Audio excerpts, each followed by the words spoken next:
Ito tinuloy-tuloy ko lang habang nasa utak ko kasi mahirap yung sunod-sunod, OMG ko na presence of mind ko kay ano lang, second husband ko, si Edwin. Kasal kami ni Al, pareho kaming West, legal din yun sa'min ni Al, secretly married lang, pero legal, chineck din ng parents niya. O back muna dun sa presence of mind ko, tinuloy-tuloy ko lang, may na-skip ako isang hindi pinanood.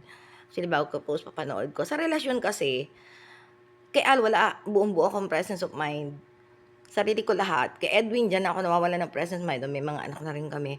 Sa relasyon kasi kung minsan yung ang Disyembre ko ay malungkot, kung minsan mababa ka sa relasyon, speaking speaking dalawa lang kayo sa relasyon, mag-boyfriend kayo, lalo't edad namin ni Alfredo Aguilar, to our neighbor namin na sa ibang bansa na yan. Marami na rin siya naging asawa.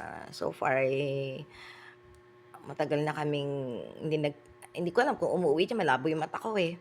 And then, sa relasyon kasi kung mababa ka man, mataas, so yung sa inyong dalawa lang yun, hindi dahil binasura ka ng asawa, babasurahin ka na ng maraming tao at hindi mo nga kilala, especially diyan ako gigil, eh.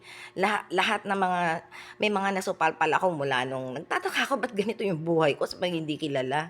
Dun nagsisimula din sa samahan naming magkakapatid, magkamag-anak, kaya nga at nandito ako, ikukuwento ko lahat, eh ng mga misinterpreted sa buhay ko, si Ate Beth, isa pa rin yan, si Ate Beth.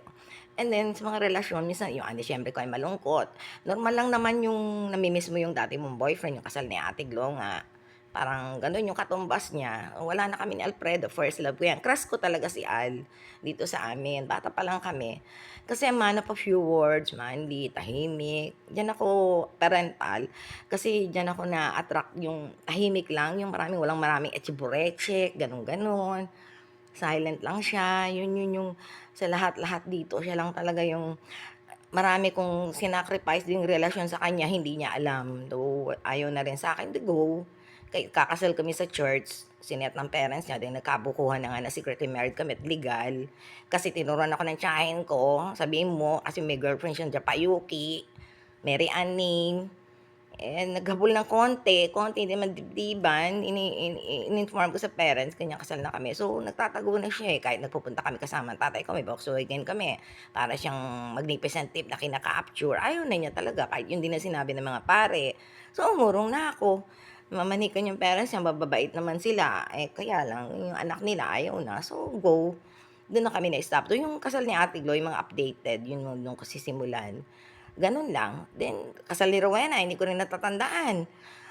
Wala akong natatandaan na updated kahit yung mga barkadahan na magkakapatid, wala. Kahit nag-miss ako ng nagsagala dito, wala sila sa memory ko. Dapat kasama sila, 'di ba, mga kapatid? And then yung mga muse ko sa San Miguel, hindi rin sila, wala. Basta yung mga muse